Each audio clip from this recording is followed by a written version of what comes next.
लोगों के विश्वास और देश में न्यायपालिका की पारदर्शिता को बनाए रखने के लिए एक अच्छी पहल करते हुए सुप्रीम कोर्ट के जजों ने एक महत्वपूर्ण फैसला लिया है, जिसमें ये कहा गया है कि सुप्रीम कोर्ट के सभी जज अपनी अपनी संपत्ति सार्वजनिक करेंगे। यानी कि सुप्रीम कोर्ट के जज अपनी संपत्ति की पूरी डिटेल सुप्रीम कोर्ट की ऑफिशियल वेबसाइट पर साझा करेंगे, जिससे संपत्ति का ये पूरा ब्यौरा आम लोग भी देख सकें। ये फैसला सुप्रीम कोर्ट ने फुल कोर्ट की 1 अप्रैल की मीटिंग में लिया है, जहां अब इस फैसले को बीते दिनों दिल्ली हाई कोर्ट के जज यशवंत वर्मा के घर मिली करोड़ों की नकदी के बाद लोगों के न्यायपालिका पर उठाए गए सवाल के जवाब के रूप में देखा जा रहा है। ऐसे में अब हर किसी के मन में ये सवाल जरूर आ रहा होगा कि आखिर सुप्रीम कोर्ट ने अचानक से ये फैसला क्यों लिया, क्या इसके पीछे कोई बड़ी वजह है? तो ऐसे में अब आपको विस्तार से इसके बारे में बताते हैं। दरअसल आपको दिल्ली हाई कोर्ट के जज यशवंत वर्मा तो जरूर याद होंगे, जिनके घर से करोड़ों की नकदी मिली थी। उनके घर से जब कैश बरामद हुआ तो हर कोई स्तब्ध रह गया था कि एक जज के पास इतने सारे पैसे कहां से आए। वहीं जब यशवंत वर्मा के घर से कैश कांड का खुलासा हुआ था, तब उस समय न्यायपालिका की विश्वसनीयता पर भी सवाल उठे थे।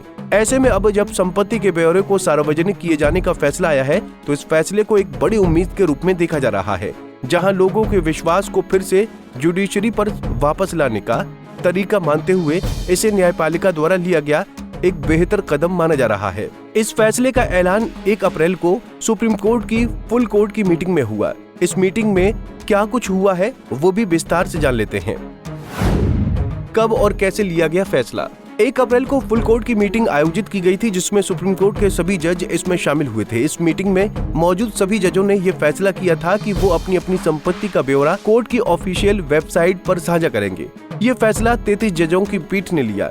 यूँ तो सुप्रीम कोर्ट में जजों की निर्धारित कुल संख्या 34 है, लेकिन एक सीट खाली होने से 33 जजों का फैसला सामने आया है, जबकि इनमें से 30 जज पहले ही अपनी संपत्ति का विवरण कोर्ट को दे चुके हैं, जो ऑफिशियल वेबसाइट पर सार्वजनिक किया जा चुका है।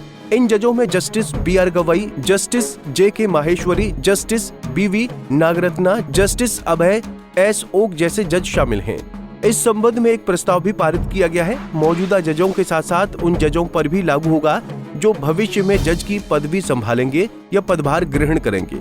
वो शपथ ग्रहण के साथ ही अपनी संपत्ति के पूरे विवरण को साझा करेंगे। वहीं इस फैसले के आने के बाद इसे न्यायपालिका की पारदर्शिता और जवाबदेही के रूप में देखा जा रहा है, जिससे जनता के बीच विश्वास को जीवित रखा जा सके और न्यायिक प्रणाली की प्रक्रिया को ईमानदारी के साथ सुनिश्चित किया जा सके। गौरतलब है कि इससे पहले जजों की संपत्ति का पूरा ब्यौरा मुख्य न्यायाधीश के सम्मुख पेश किया जा चुका है। हालांकि उस समय ऐसा कोई नियम नहीं था कि हर जज को अपनी संपत्ति का ब्यौरा साझा करना है। पहले ये अपनी इच्छा पर निर्भर करता था। वहीं अब इस फैसले से अब सभी जज अपनी संपत्ति का ब्यौरा सार्वजनिक करेंगे। हालांकि कोर्ट ने वेबसाइट पर कहा है कि वेबसाइट पर संपत्ति की घोषणा करना स्वैच्छिक होगा। ऐसे में किसके पास कितना पैसा है, ये सब कुछ अब आप सुप्रीम कोर्ट की ऑफिशियल वेबसाइट पर देख सकेंगे। आपको बता दें कि ऐसा पहली बार नहीं है कि जब सुप्रीम कोर्ट ने इस तरह का फैसला सुनाया हो। SC पहले भी ले चुका है फैसला। इससे पहले सुप्रीम कोर्ट के जजों की फुल कोर्ट की मीटिंग 1997 में हुई थी, जब CJI JS वर्मा के पद पर रहने के दौरान ये फैसला हुआ था कि कोर्ट के सभी जज अपनी अपनी संपत्ति का ब्यौरा सार्वजनिक करें। इसमें यह भी तय हुआ था कि जज के परिवार में उनके पति या पत्नी भी अपनी संपत्ति का ब्यौरा साझा करेंगे, जिसके बाद 2008 में मीटिंग हुई। हालांकि इसमें जज की संपत्ति के ब्यौरों को साझा करना वैकल्पिक रखा गया। 2018 में मीटिंग हुई, जिसमें निजता का सवाल उठाने से ये प्रक्रिया निरस्त हो गई थी।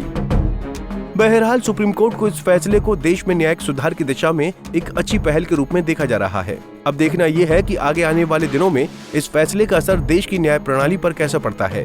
Bureau report, Punjab Kesari TV. हमसे जुड़े रहने के लिए हमारे YouTube चैनल को सब्सक्राइब करें और नई वीडियो की नोटिफिकेशन के लिए बेल आइकॉन को दबाएं।